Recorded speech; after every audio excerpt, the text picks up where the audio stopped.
Chu Nguyên Chương chân long xuất thế. Vì sao trong một gia đình tá điền, đến cơm ăn không đủ bữa, chứ đừng nói gì tới việc học hành, lại có thể sinh ra một chân mệnh thiên tử như Chu Nguyên Chương? Câu chuyện phải bắt đầu từ đời ông của Chu Nguyên Chương là Chu Sơ Nhất.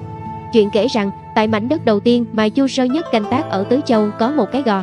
Bên dưới gò là một hang đất. Một ngày, sau khi làm việc đến trưa, Chu Sơ Nhất nằm trên cái gò này nghỉ ngơi. Đang lúc nằm nghỉ thì bỗng từ đâu xuất hiện hai thầy trò đạo sĩ đi ngang qua. Vị sư phụ chỉ vị trí nơi Chu Sơ Nhất đang nằm và nói với người đệ tử đi sau mình rằng nếu như một người sau khi chết được chôn ở đây thì con cháu nhất định sẽ có người trở thành thiên tử. Đệ tử ngạc nhiên hỏi, vì sao thưa thầy? Vị sư phụ trả lời, nơi đây có khí ấm là sinh khí. Không tin con thử cầm một cành cây khô cắm xuống đó sẽ thấy, chỉ 10 ngày sau cây nhất định sẽ đâm chồi nảy lộc.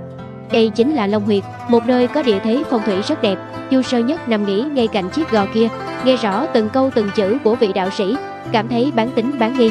10 ngày sau, ông lại tới cái gò xem cành cây khô mà người đạo sĩ cắm xuống có thực sự đâm chồi nảy lộc như ông ta nói hay không, thì thấy rằng quả thực cành cây khô giờ đã biến thành một cây con rất tươi tốt. Chu Sơ Nhất mừng lắm, nghĩ rằng nếu cành cây khô có thể đâm chồi nảy lộc từ nơi đây thì chắc chắn cái gò này chính là Long Huyệt như lời vị đạo sĩ kia nói. Tuy nhiên, nơi đây là chốn đất hoang, bất cứ ai cũng có thể chọn nơi này làm huyệt mộ của mình. Do vậy, phải tuyệt đối giữ bí mật, không thể để ai biết nơi đây chính là Long Huyệt. Vì thế, Chu Sơ Nhất lấy những lá cây khô phủ lên toàn bộ hang đất, rồi nhổ cây con mới mọc và cắm vào đó một cành cây khô khác. Mấy ngày sau, hai thầy trò vị đạo sĩ nọ trở lại nơi hôm trước đã cắm cành cây khô để kiểm chứng, thì phát hiện cành cây khô không hề đâm chồi nảy lộc như thầy mình nói. Người đệ tử quay lại hỏi thầy, sao con không thấy cành cây đâm chồi như thầy nói? Vị đạo sĩ chỉ vào Chu Sơ Nhất nói, nhất định là do người này nhổ đi.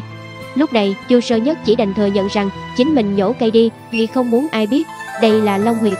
Vị đạo sĩ nọ nhìn Chu Sơ Nhất, không những không oán trách, ngược lại nói với ông rằng, người có phúc, sau khi chết hãy nhớ dặn con cháu chôn ở đây.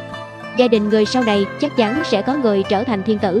Chu Sơ Nhất từ đó luôn ghi nhớ lời dặn của vị đạo sĩ. Sau khi ông chết đã dặn dò con cháu đem mình chôn cất tại hang đất dưới cái gò nọ. Chu Ngũ Tứ, cha của Chu Nguyên Chương, y theo lời cha dặn, chôn cất Chu Sơ Nhất dưới hang đất. Nơi đây hiện tại chính là Hy Tổ Lăng, nằm ở huyện Hu Di, bên bờ sông Tần Hoài, tỉnh Giang Tô, Trung Quốc.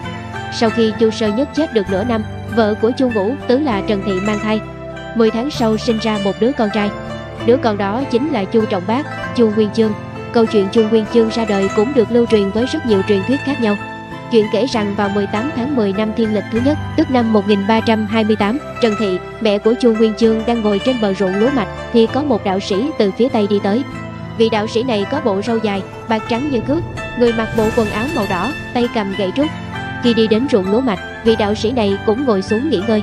Ngồi một lát, vị đạo sĩ lấy ra một viên thuốc màu trắng. Trần Thị ngồi ở gần thấy viên thuốc màu trắng kỳ lạ thì buột miệng hỏi, đây là thứ gì vậy? Vị đạo sĩ cười đáp, đây là tiên dược. Nếu cô muốn ta cho cô một viên. Trần Thị đưa tay lấy viên thuốc, rồi như ma xui quỷ khiến đưa viên thuốc vào miệng nuốt luôn. Viên thuốc vừa xuống bụng, Trần Thị ngay lập tức cảm thấy bụng đau nhói. Đúng lúc đó, vị đạo sĩ biến mất từ lúc nào. Buổi tối hôm đó, một luồng khí màu trắng từ phía đông nam bay thẳng vào trong phòng của vợ chồng Chu Ngũ Tứ. Sau đó ít lâu, Trần Thị sinh ra Chu Nguyên Chương. Người ta còn kể rằng khi Chu Nguyên Chương sắp chào đời, một vầng hào quang không biết từ đâu chiếu rọi, khiến cả căn phòng sáng bừng lên, đồng thời một mùi hương thơm lan tỏa khắp căn nhà nghèo nàn rách rưới của Chu Ngũ Tứ. Lúc đó trời tối, hàng xóm đều nhìn thấy nhà họ Chu sáng rực lên, ban đầu cứ ngỡ là có cháy. Sáng sớm ngày hôm sau hỏi thăm thì mới biết Trần Thị lâm bồn sinh ra Chu Nguyên Chương. Câu chuyện Chu Nguyên Chương được sinh ra trong ánh sáng đỏ rực khắp cả phòng được người trong vùng truyền tai nhau, nói rằng đó là điềm báo của thiên tử ra đời. Truyền thuyết này lúc bấy giờ đã mang tai họa tới cho Chu Nguyên Chương lẫn gia đình họ Chu. Hoàng đế nhà Nguyên nghe thiên hạ đồn có dấu hiệu thiên tử xuất hiện bèn ra lệnh cho những đạo sĩ giỏi nhất của mình tính toán xem thiên tử giáng thế ở phương nào. Sau khi các đạo sĩ và nhà phong thủy tính toán, bẩm báo lại với hoàng đế rằng chân long thiên tử ra đời ở khu vực Hào Châu. Nguyên đế ra lệnh cho người truy tìm và giết thiên tử trước khi nó có thể gây họa cho triều đình bằng cách giết sạch trẻ em mới được sinh ra ở vùng Hào Châu. Một ngày, quan binh tìm tới nhà họ Chu đòi đem Chu Nguyên Chương giết đi. Tuy nhiên, Trần Thị do thương con, khóc lóc van xin, quyết chết chứ không giao đứa con nhỏ cho bọn quan binh. Quan binh nhà Nguyên thấy mặt mũi Chu Nguyên Chương xấu xí, lại thấy gia đình nhà họ Chu nghèo rớt mùng tơi, đến miếng ăn còn không đủ, làm sao mà có thể sinh ra thiên tử được. Vì vậy mới động lòng trắc ẩn, thà không giết Chu Nguyên Chương. Sau khi ra sắc lệnh tàn bạo cho giết hết trẻ em ở Hào Châu, Hoàng đế nhà Nguyên nghĩ rằng mọi việc đã được giải quyết. Thế nhưng 7 năm sau đó, các đạo sĩ vẫn báo rằng ở Hào Châu vẫn còn khí của Chân Long. Nguyên đế lại một lần nữa ra lệnh cho quân lính giết chết Chân Long thiên tử. Tuy nhiên, lúc bấy giờ, Chu Nguyên Chương do nhà quá đói kém đã trở thành một kẻ ăn xin đây mai đó. Tướng mạo xấu xí và bộ dạng rách rưới một lần nữa lại cứu sống ông. Những câu chuyện được kể trên đây hầu hết đều là ghi chép của giả sử, thực hư ra sao vẫn chưa ai kiểm chứng được. Vào năm 1343, Hào Châu gặp hạn hán nặng nề, mùa màng thất bát. Đến năm sau đó lại gặp dịch châu chấu, tàn phá nghiêm trọng mùa màng. Cuộc sống đói kém lại thêm bệnh dịch hoành hành, khiến người dân chết đầy đường. Gia đình Chu Nguyên Chương vốn đã nghèo khó nay càng thêm nghèo khó hơn. Cha mẹ và các anh của ông vì thế lần lượt qua đời. Thế nhưng do nhà quá nghèo, cha mẹ và các anh của ông chết đều không có quan tài chôn. Nhiều người đến cả đất chôn cũng không có. Điều này được ghi chép rất cụ thể trong sử sách chứ không phải là giả sử hay bịa đặt. Sau khi cha mẹ và các anh đều qua đời, cuộc sống của Chu Nguyên Chương cũng chẳng khá hơn bao nhiêu, vẫn nghèo đói, rách rưới, ăn bữa nay lo bữa mai. Đến lúc cùng đường, không biết cách nào kiếm cơm ăn, ông đành phải đến một ngôi chùa làm hòa thượng, ăn xin nơi cửa Phật. Chính vì thế, sau này Chu Nguyên Chương mới có biệt hiệu là Hoàng đế Hòa thượng. Ngôi chùa mà ông tới tu hành lúc bấy giờ gọi là chùa Ô Hoàng, sau này lại đổi thành Hoàng Giác Tự. Ban đầu Chu Nguyên Chương xin vào chùa làm một chân tạp dịch. Công việc hàng ngày của ông là quét chùa, thắp hương, đánh chuông, nấu cơm giặt đồ và nghe sư thầy trách mắng vì sự bất kính thần Phật của mình. Chu Nguyên Chương không phải là kẻ có lòng tin Phật. Do vậy, cuộc sống ở chùa Ô Hoàng với ông thực sự rất buồn tẻ. Và trong những lúc nhàn rỗi, ông thường nghĩ ra đủ trò quậy phá. Chuyện kể rằng, mỗi khi Chu Nguyên Chương quét chùa, ông rất ghét những chiếc chân tượng thò ra trên sân, gây khó khăn cho công việc của mình. Vì thế, một lần, ông tức quá mới buộc miệng quát, thu chân vào. Không ngờ, chân của tượng Phật dần dần thu gọn vào đúng y theo lời của Chu Nguyên Chương. Lại một lần, ông phát hiện có con chuột ăn vụng nến thơm trên ban thờ. Chu Nguyên Chương cho rằng, vị Phật ngồi trên ban thờ kia biết rõ chuột ăn vụng nến thơm của chùa mà không làm gì, thật là chẳng được việc gì. Vì thế, ông mới viết dòng chữ, đuổi ra khỏi nơi này 3.000 dặm, lên một miếng giấy rồi lén dán lên lưng tượng.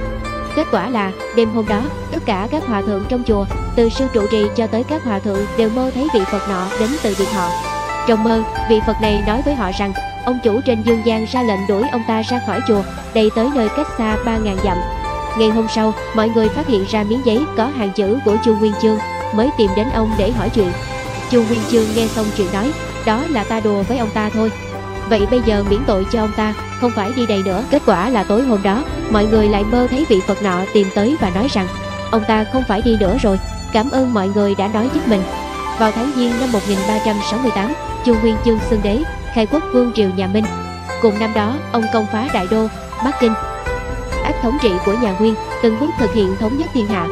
Ông được xem như là một trong những hoàng đế vĩ đại nhất của Trung Quốc nhờ các công trạng to lớn của mình với đất nước, nhưng cũng bị chê trách vì sự hà khắc cũng như sát hại hàng loạt những công thần khai quốc trong thời gian nắm quyền.